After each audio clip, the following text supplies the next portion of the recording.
વિદ્યાર્થી મિત્રો, અગાઉના લેક્ચરમાં આપણે દ્વિઘાત બહુપદી વિશેની વાત કરી. હવે જેમાં આપણે પહેલા સુરેખ બહુપદી એટલે કે એક ઘાત બહુપદી, એના પછી દ્વિઘાત બહુપદી જોઈ. હવે ઘાતના આધાર પ્રકારમાં ત્રીજો પ્રકાર છે ત્રિઘાત બહુપદી. તો ત્રિઘાત બહુપદી વિશે આપણે વાત કરવાની છે. તો વિદ્યાર્થી મિત્રો, એક ઘાત બહુપદી જેમાં એક જ ઘાત હોય છે, દ્વિઘાત બહુપદી એમાં બે ઘાત હોય છે. તો આપણે એની અંદર એમની વ્યાખ્યા જોઈ હતી, પ્રમાણિત સ્વરૂપ જોયું, એમની ઘાત કેટલી હોય, એમના શૂન્યો કેટલા હોય, એમનો આલેખ કેવો હોય. તો આપણે એવી વાત કરી છે. હવે ત્રિઘાત બહુપદી માટે તો આપણે સૌપ્રથમ તેની વ્યાખ્યા જોઈ કે ત્રિઘાત બહુપદી કોને કહેવાય. તો ત્રિઘાત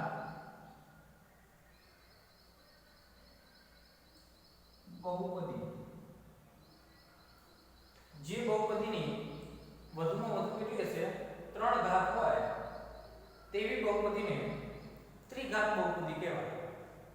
તો જે બહુપદીની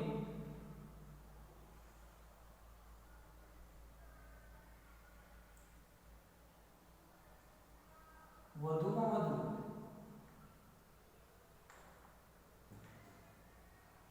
3 ઘાત હોય તેવી બહુપદીને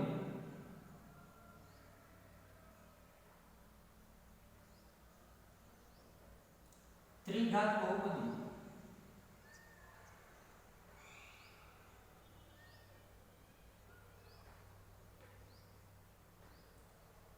કહે છે. ચલો, જે બહુપદીની વધુમાં વધુ 3 ઘાત હોય એવી બહુપદીને શું કહેવાશે? તો ત્રિઘાત બહુપદી કહે છે.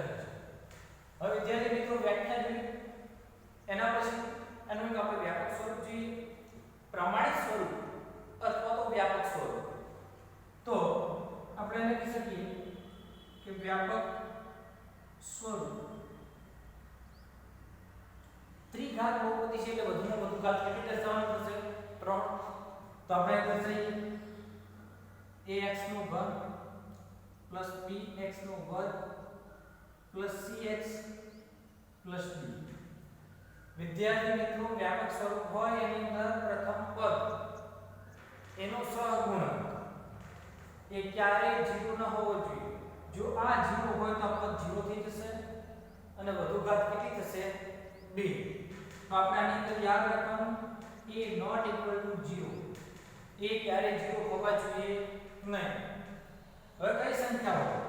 તો a b c d belongs to r. તો a b c d આ જે સંખ્યાઓ છે એ કેવી સંખ્યા હોવી જોઈએ? તો વાસ્તવિક સંખ્યા હોવી જોઈએ. હવે આપણે વ્યાપક સ્વરૂપ, એના પછી એની ઘાત. તો ત્રિઘાત બહુપદી છે તો એની વધુમાં વધુ ઘાત કેટલી હશે? તો 3.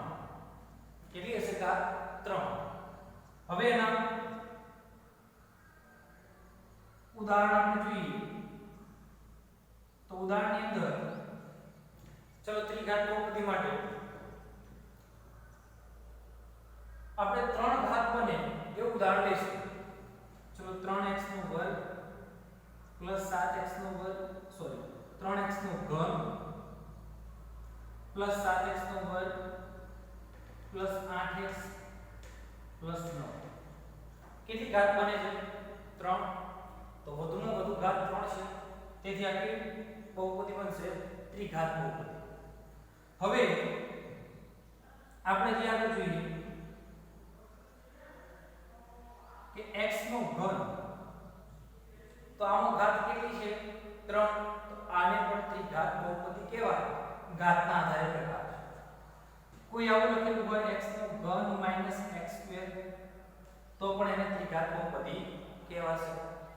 કોઈ એવું લખેલું હોય કે x નો ઘન માઈનસ 4x નો વર્ગ તો આ પણ ત્રિઘાત બહુપદી છે. પરંતુ આમને જો પ્રમાણિત સ્વરૂપમાં ફેરવવા હોય તો પ્રમાણિત સ્વરૂપમાં આપણે એકને ઉદાહરણ તરીકે ફેરવીએ કે આ છે તો ફેરવવું કઈ રીતના ફેરવાય?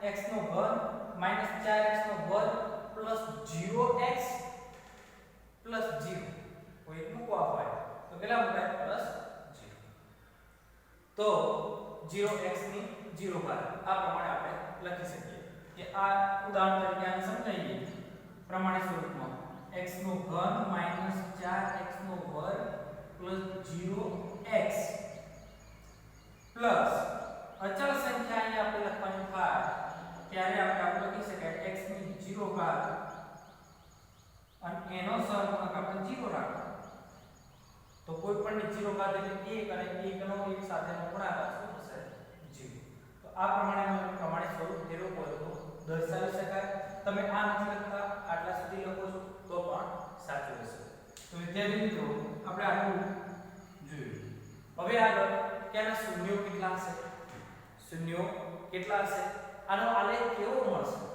શૂન્યો કેટલા હશે આલેખ કેવો મળશે તો આપણે ઘાતના આધારે વધુમાં વધુ આને શૂન્ય કેટલા હોઈ શકે તો એની ઘાત કેટલા તો એની ઘાત કેટલી છે 3 તો આને વધુમાં વધુ કેટલા શૂન્ય હશે 3 હશે તો પછી એને 2 પણ હોઈ શકે 1 પણ હોઈ શકે અને 0 પણ હોઈ શકે તો આપણે એક એના શૂન્યો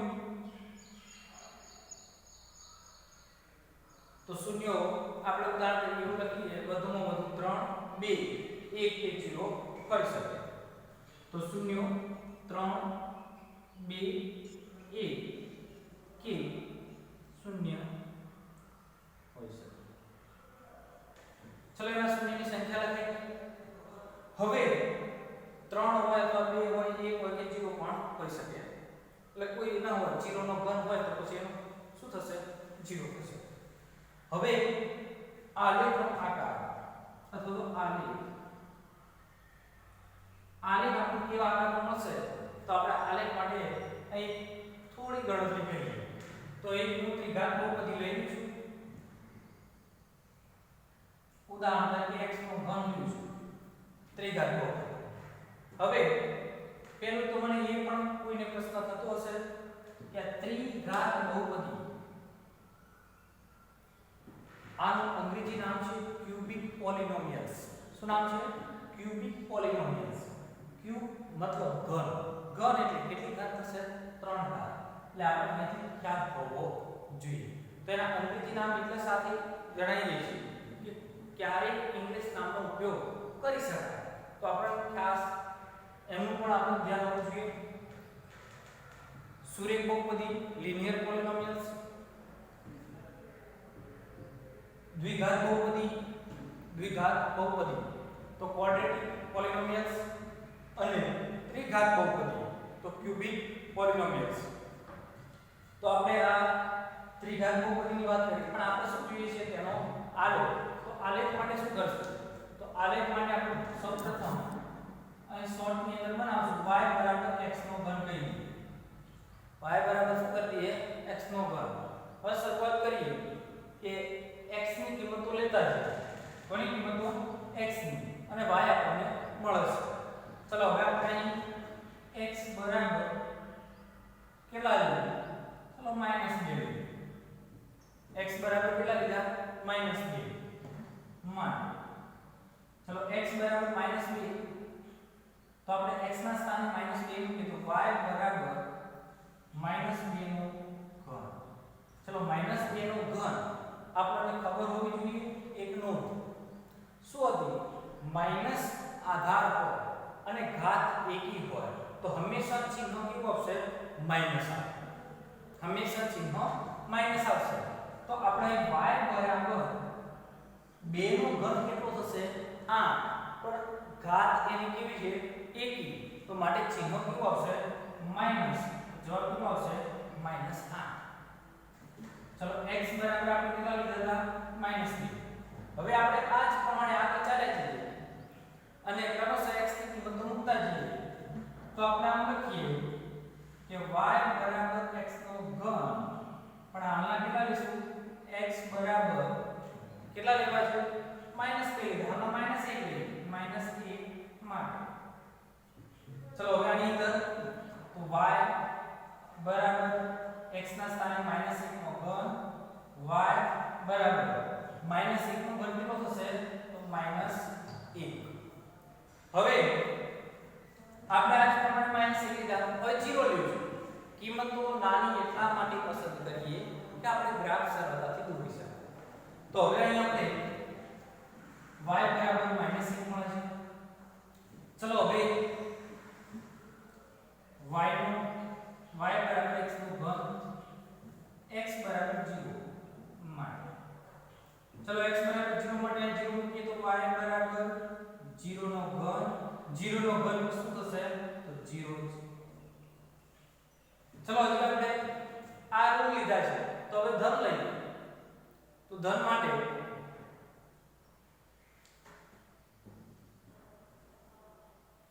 અહીં સાઈડ પર લઈ લઈએ.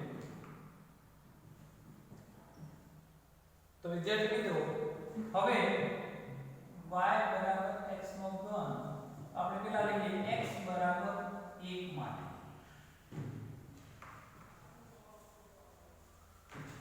ચલો x ના સ્થાને 1 મૂકશું તો 1 નો ઘન કેટલો મળશે 1 મળશે. તો y બરાબર કિંમત આપણે કેટલી મળી 1. ચલો હવે y બરાબર x નો ઘન, હવે આપણે x બરાબર કેટલા લઈશું તો x બરાબર 2 માટે. x ના સ્થાને 2 મૂકવાના તો આપણને શું મળે y બરાબર 2 નો ઘન. ચલો 2 નો ઘન કેટલું મળશે તો 2 નો ઘન 8. હવે આના પરથી આપણે કોષ્ટક બનાવીએ.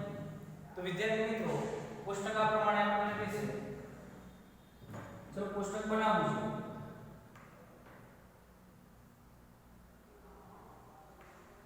તો આ x અને આ શું મળશે y. હવે બહુપદી લખવો નથી. ચલો x બરાબર આપણે પહેલા કેટલા લીધેલા છે x બરાબર -2. તો y ની કિંમત કેટલી મળે છે y ની કિંમત -8. ચલો x બરાબર પછી આપણે કેટલા લીધેલા છે x બરાબર -1. તો y કેટલા મળે છે -1. અહીં પણ -1. ચલો x બરાબર કેટલા છે 0. y બરાબર કેટલા મળ્યા 0. તો આપણે એક કિંમત પણ લખી દેવાની 0. હવે x બરાબર કેટલા લીધા 1. તો y બરાબર કેટલા મળ્યા 1. વિદ્યાર્થી મિત્રો આના પરથી આપણે આગળ દોરવાનું છે. આપણે આ પણ જોવાનું છે કે વધુમાં વધુ શૂન્ય 3 મળશે 2 હોય 1 હોય ક્યારે હશે. તો એના માટે આપણે જોઈશું. હવે y બરાબર x બરાબર આપણે 2 લીધા, y બરાબર કેટલા મળ્યા 8. વધારે મૂલ્ય તમારે લેવા હોય તો લઈ શકો. હવે આના પરથી આપણે ગ્રાફ દોરવાનો છે. તો આપણે ગ્રાફ દોરવા માટે સૌપ્રથમ એવું દોરતાશું x અક્ષ અને y અક્ષ.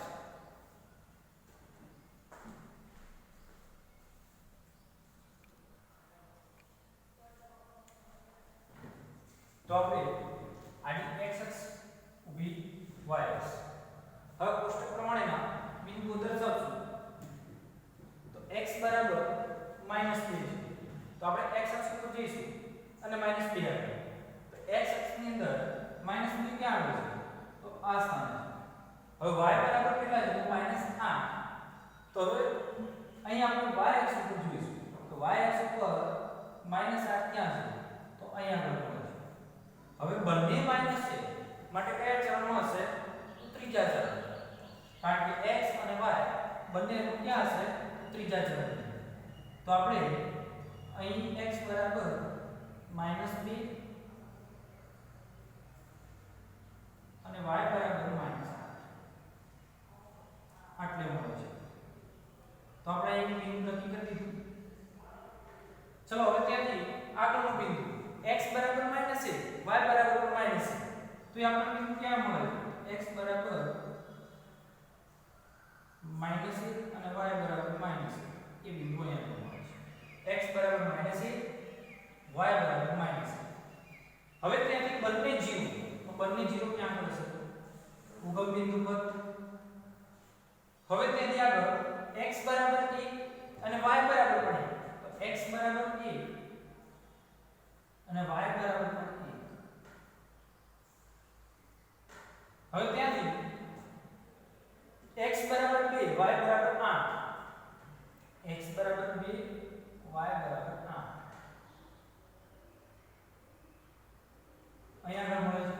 હવે આ બિંદુને આપણે જોડી દઈએ. ચલો બિંદુને જોડશું.